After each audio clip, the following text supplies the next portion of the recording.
ndakumbira mondiba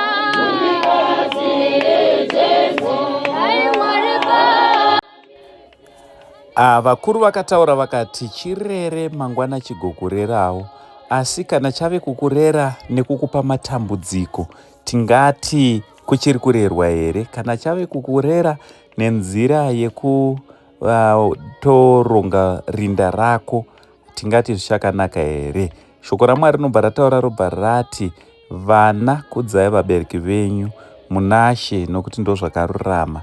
Asi nyaya yatawira kuno kuObulawayo kuNkulumani 5, nyaya yababa vatoda kukurukura nawo inyaya inoswiririsa nekuti matambudziko avo ose avainawo pazuva ranhasi matambudziko ari kukonzereswa nevanakomana vavo, vana vavakaendesa kuzvikoro zvinodhura, vana vavakadzidzisa, vakarera, vakakudza. Ngatigare pasi tinatsoteerera nyaya inotevera. Aiwa, sekutaura kwataita kuti nhasi tiri muno muBulawayo, handiti tiri kuObulawayo kuNkulumani 5 uko kwatauya kuzonge tiri tinokurukura nababa baba vatakagara navo tichinzwawo dambudziko ravari kusangana naro nechikonzero cheimba yavakavaka pamwe chete nemudzimai wavo, yavakatenga nemudzimai wavo. Asi dambudziko ravepo nderekuti vana vakuita hondo nababa. Baba makasimba here? Tiripo, makadii mwana? Tiri nani. Iri semiri? Mbiri tongofamba tichingodero. Handiti? Kungodzimbikana tichifamba. Kungodzimbikana muchifamba. Takachengetwa naMwari. Aiwa, tinotenda Mwari. Nhasi tikati regai tiuye tizokuonaiwo kuno kuObulawayo. Alright. Maita basa. Tinotenda Mwari. Chekutanga, mhuri yeZimbabwe ingada kutanga kuziva kuti baba munombonzani, mune makore mangani, plus confirma kuti tiri kupi? Alright. Ini ndinonzi Sinus Ruvengo. Tiri kuno kuNkulumani 5. Alright. Mungatitsanangurira kuti nyaya yakamira sei, kuti kubva pakutanga muine mudzimai wenyu kusvika pari nhasi? Alright. Ndakaita mudzimai tikablesiwa navana 3 vakomana vanoti Sheu Ruvengo, Lakson Ruvengo naChris Ruvengo. Saka kubasa kwandaisevenza vakandipa soft loan yokutenga imba.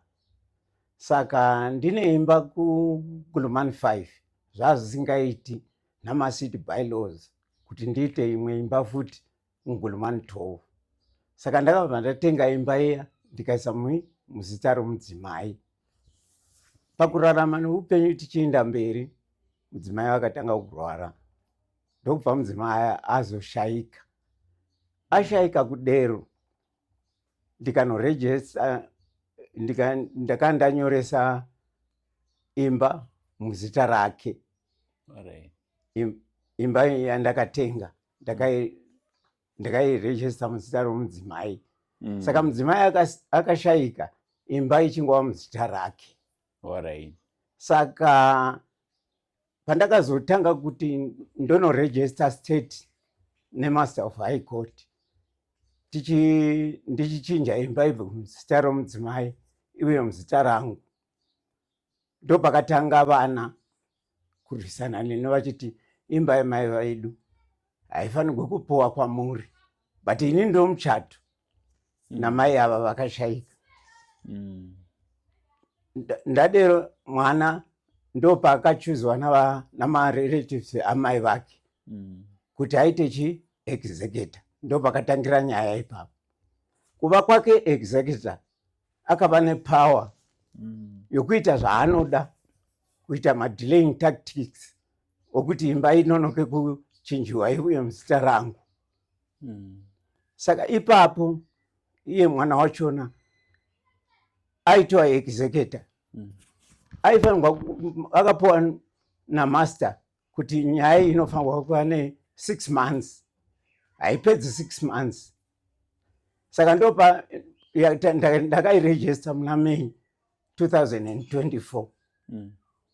Up to now imba iyi inongova kwamaster namanje iri kungononoka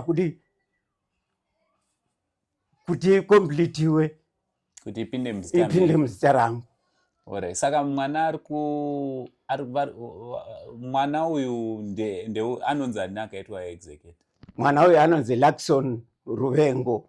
Alright. So ari kuti chiri kunonodza chii kuti ange ari anongoita kuti imba handinozivi kuti imba iyi ndeyenyu nemudzimai wenyu? Iye unoti beneficiary, imba ndeyake, asi vana ava vakura, they are over, vati vane mhuri dzavo, hapana maina. Saka kuda kutora property vo ari kuda kutora property yangu kuti ite yavo, nekuti kwamaster kwakanzi distribution account akati anoisubmita, akanyora zvaanoda kuti imba ngaitengeswe tiwane ma-equal shares nababa. Correct. Ko vanogona ma-equal shares sei imimi muridzi wemba iyi muripo vakabatsira here pakuvaka imba, pakutenga imba? Handizivi kuti pawa uri kuiwana pilaki, nokuti ndiye uri kungoramba achingodi achiinsista kuti imba ndeyake ndeyavo yavakaputsigwa namai vavo. But vachitoziva kuti imba iyi ndimi makaitenga? Ndakadoitenga tichiri kumonana. Saka muri kunzwa sei muchiona zvakadai zvichiitwa nevana venyu? Vana ava even kuti kufona chaiko kuti baba makadii, mogwara makarwa nestroke makadii, kana medication kana chikafu havana pavanotibetsera napo. Ivo chavanongogwa iproperty yavanoda for tomorrow. Saka pari zvino kunge muri munoenda kuchipatara kuenda, alright, timbodzokera kumakotsi kwachona muri kufamba sei? Vanouya vachikutora here muchienda navo kumakotsi? Havamboti kana kuzvinzwa. Ndodova nomwana wangu mukomana mudiki kuna Nalaki vose, anonzi Ngoni Dzashe Ruvengo. Ndiye mwana unondondichengeta, unofamba neni kose kwandoenda kwamaster, kuhigh court kose ndiye wandoenda naye. Ivo vane mota dzavo asi havakwanisi kana kuuya kuzonditora kuenda neni kwandoda kuenda kose. Ndikadohaya mota kuti ndiende kukoti.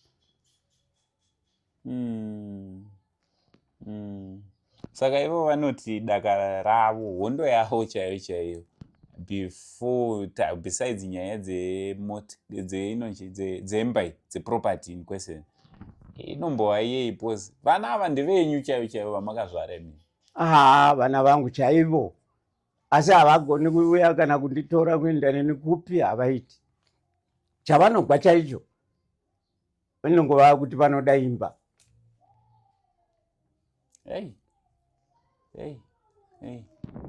Saka kumataredzi mhosva nyaya yakaendere uye iri papi pari zvino? Yakatoenda kwamaster of high court.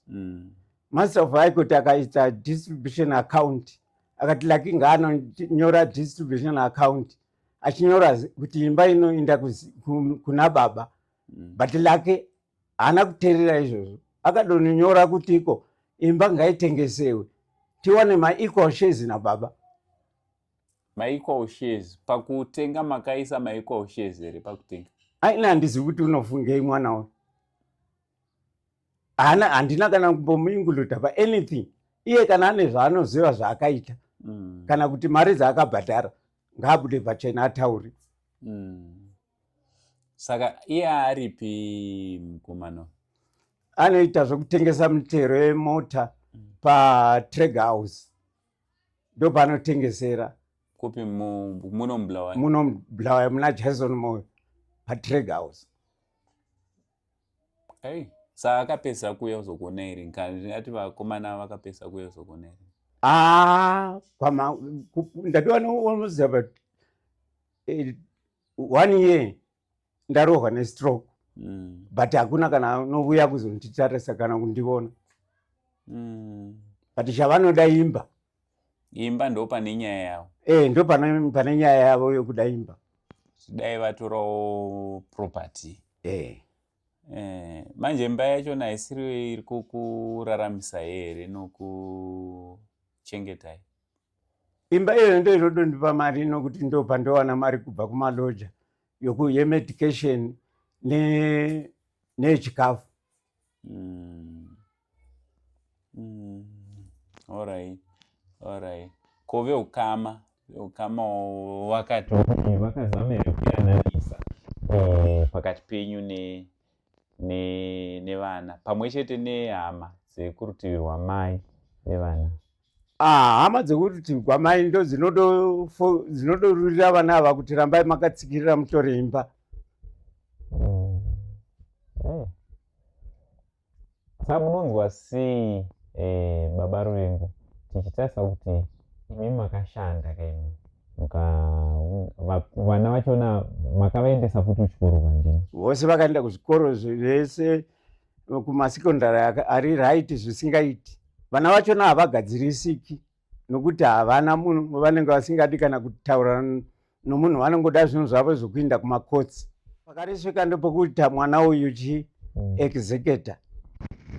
Ndo yandaka apply kuHigh Court kuti ndokumbirawo the honorable court dzindibetsere adi vabvise Lucky kuva executor. Nokuti kuramba ndingoita in and out must stress every day. Alright. Saka nepasvika nyaya imi muri kuona nyaya iri kufamba zvakanaka here uye nyaya iri kukurumidza here zvamuri kutarisira kuitira kuti munge muri munowanawo nguva yekuzorora kwete kukwidza up and down muchienda kumakotsi? Nyaya iyi tichitarisa kwamaster yadova ne1 year. Dai iri imwe nyaya nokuti vakati inopera within 6 months, but now yadova ne1 year. Ndo apply futi ndoindaisa nyaya kuHigh Court. Luckson unouya nenew lawyer wake kuti munyuhani lawyer wandaiva naye akarenounce. Judge ava kuti vopa nguva kuna lawyer waLucky amboenda through the files, but there's no specific time yakataurwa naujudge kuti uchatora nguva yakadii. Saka ipapo handizivi kuti judge unenge akarege kumupa time yekureva kuti takupa 2 months, takupa 2 weeks. Tokuenda through the files. Lucky vana komano wenyu vanonzi ani nani? The first born ndi Sheunesu Ruvengo. Aripi Sheunesu? Ari kuSouth Africa. Ari kutiwo kudii? They are swimming in the same teaspoon. Alright. Na kotera iye Lucky? Kotera Lucky. And then umwe wacho kuzouya Chris. Alright. Sapa vakomana ava vatatu kana vakakutarisai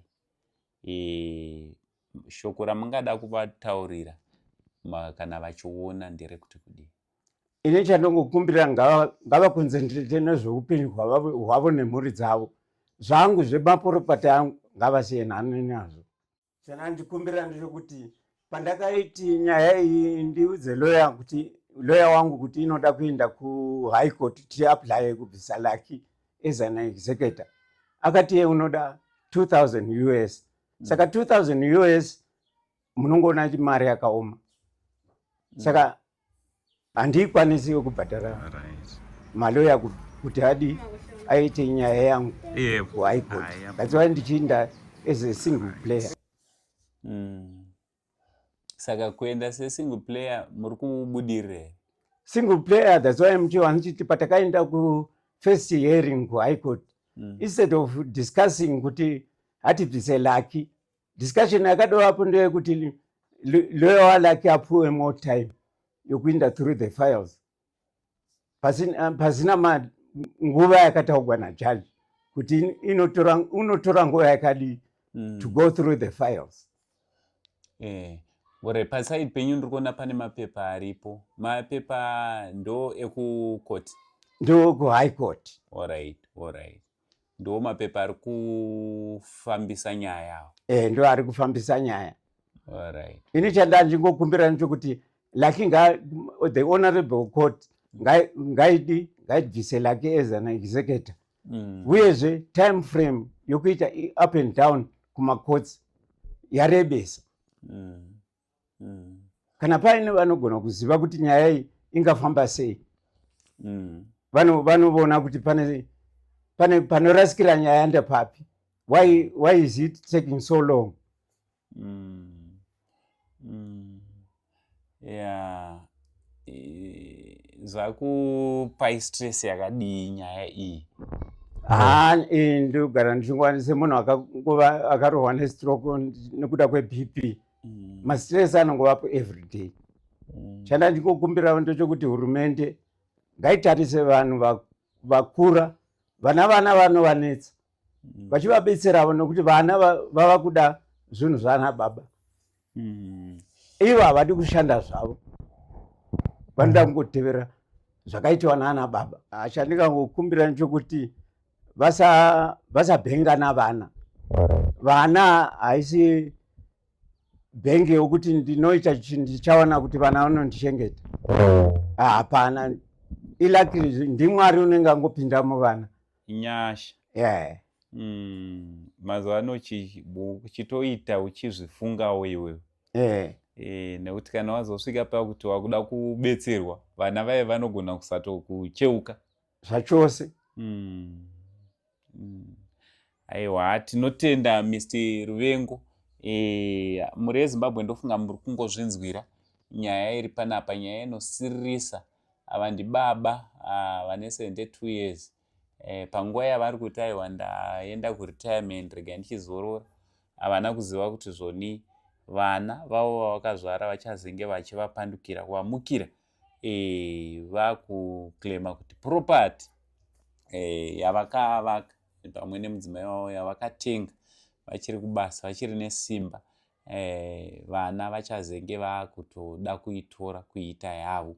Property yavari kutasira kuti kurapwa neupenyu hwavo hunge huri hunoenda mberi, vana vavo vavakazvara vave kutoona property iyoyo isisiri yababa ava. Ameno, ngatibatsiranei kucomment section, ngatibatsiranei tikurumidze kuti tinge tinoona kuti tinobatsirana sei nababa Ruvengo. Ndoziva kuti semhuri yeZimbabwe kana tichinge tauyawo kwamuri tine dambudziko rakadai, kune vemutemo, kune vanoziva kuti nyaya yababa ingabatsirike sei nekukasika. Uyezve tida kungokurudzira vana kuti kana tichinge tachengetwa nevabereki ngatingei tinozokonzentretawo neupenyu hwedu, Mwari wekudenga vachitiitira zvakanaka. Saka taakuti aiwa kachiuya tinge tinobatsira nababa kuno kuNkulumani 5.